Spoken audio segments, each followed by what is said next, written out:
Hi hello ನಮಸ್ಕಾರ. ನನ್ನ ಹೆಸರು ಶಿಲ್ಪಾ ಅಂತ. ನಾನು ಮಲೆನಾಡು ಹುಡುಗಿ. ನನಗೆ ಸಪೋರ್ಟ್ ಮಾಡಿ ಅಂತ ಕೇಳ್ಕೊತಿದ್ದೀನಿ. ಈ ವಿಡಿಯೋ ಯಾವುದು ಅಂದರೆ, ನಾವು ನಮ್ಮ ಮನೆಯಲ್ಲಿ ದೀಪಾವಳಿ ಹಬ್ಬವನ್ನು ಹೇಗೆ ಆಚರಿಸಿದ್ವಿ ಅಂತೇಳಿ.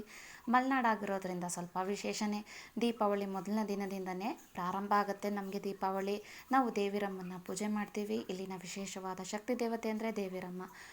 ನಮಗೆ ಈ ಪೂಜೆ ಅಥವಾ ಈ ಹಬ್ಬ ಶುರುವಾಗೋದೇ ನಮ್ಮ ಮನೆ ಹೊರಗಡೆ ರಂಗೋಲಿಯಿಂದ. ಆ ಸಂದರ್ಭದಲ್ಲಿ ನಾವು ರಂಗೋಲಿಯನ್ನು ವಿಶೇಷವಾಗಿ ಆಚರಿಸ್ತೀವಿ ಅಥವಾ ಅಲಂಕಾರ ಮಾಡ್ತೀವಿ ಅಂತ ಹೇಳ್ಬೋದು. ನೀವೇ ನೋಡ್ಬೋದು, ನಾವೇನು ಡೈಲಿ ರಂಗೋಲಿ ಏನು ಬಿಡಲ್ಲ. 3 ತಿಂಗಳಿಗೋ 6 ತಿಂಗಳಿಗೋ ಪೇಂಟಲ್ಲೇ ಬಿಟ್ಟಿರ್ತೀವಿ. ಆದರೆ ಹಬ್ಬ ಅಂತ ಬಂದಾಗ ಅದಕ್ಕೊಂದಷ್ಟು ಡೆಕೋರೇಷನ್ ಮಾಡಿರ್ತೀವಿ.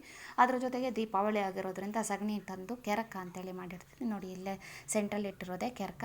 ಉತ್ತರಾಣಿ ಕಡ್ಡಿ ಆ ಸಂದರ್ಭದಲ್ಲಿ ಸಿಗುವಂತಹ ಚಳಿಗಾಲದಲ್ಲಿ ಅಥವಾ ಆ ಟೈಮಲ್ಲಿ ಬಿಡುವಂಥ ಹೂಗಳನ್ನು ತರ್ತೀವಿ. ಜೊತೆಗೆ ಮಾರ್ಕೆಟಿಂದನೂ ತಂದಿರ್ತೀವಿ. ನೆಕ್ಸ್ಟ್ ಬರೋದಾದರೆ, ಕೆರಕನನ್ನು ಹೊಸ್ಲಿಗೆ ಇಡಬೇಕು. ಆದರೆ ಹೊಸ್ಲು ಪಕ್ಕಕ್ಕೆ ಇಟ್ಟಿದ್ದೀನಿ, ಅಲ್ಲಿ ಜಾಗ ಆಗಲ್ಲ ಅಂಥೇಳಿ. ಆನಂತರ ಉಪವಾಸ ಇದ್ದು ಸಂಜೆ ಹೊತ್ತಿಗೆ ಎಳ್ಳಿನ ಆರತಿಯನ್ನು ಮಾಡಿ ದೇವರಿಗೆ ಪೂಜೆಯನ್ನು ಮಾಡಿ ಬೆಳಗ್ತೀವಿ. ಆನಂತರ ಉಪವಾಸವನ್ನು ಕೈ ಬಿಡ್ತೀವಿ. ಅದಕ್ಕೂ ಮುಂಚೆ ನಮ್ಮದೊಂದಿಷ್ಟು ಸೆಲೆಬ್ರೇಷನ್ ಇರುತ್ತೆ. ಮನೆ ಸೆಲೆಬ್ರೇಷನ್ ಅಲ್ಲದೆ ನಮ್ಮದು ಒಂಚೂರು ಸೆಲೆಬ್ರೇಷನ್ ಇರುತ್ತೆ. ಹೇಗಪ್ಪ ಅಂದರೆ, ನಿಮಗೆ ಗೊತ್ತಿದೆ, ಆ್ಯಸ್ ಯೂಶ್ವಲ್ ನಾವೇನು ಮಾಡ್ತೀವಿ ಅಂದರೆ, ಒಳ್ಳೆ ಸ್ಯಾರಿ ಉಟ್ಕೊಂಡು ಒಂದಷ್ಟು ಫೋಟೋ ಸೆಷನ್